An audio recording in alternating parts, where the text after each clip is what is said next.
தங்கம், இங்க ஒரு உறவு உன்னை வெறுத்து ஒதுக்குது அப்படின்னா தயவு செஞ்சு நீயா ஒதுங்கி இருக்காங்க. என்னை ஏன் ஒதுக்குற அப்படின்னு அந்த காரணத்தை அந்த உறவு கிட்ட நம்ம கேட்கவே கூடாது. அப்படி கேட்டோம்னு வச்சுக்க தங்கம், உங்களுடைய மனசு காயப்படட்டுமே அப்படின்னு 1008 காரணங்களை கண்டுபிடிச்சு வச்சிருக்காங்க.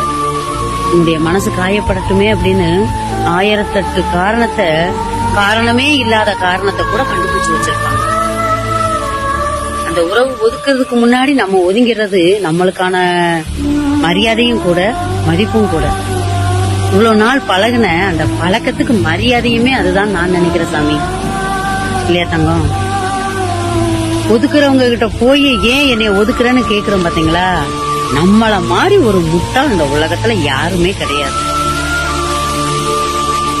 பாசமா சேர்க்கிறவங்க கிட்ட பழகலாம், ஒதுக்குறவங்க கிட்ட என்னத்த போய் கேட்க முடியும்?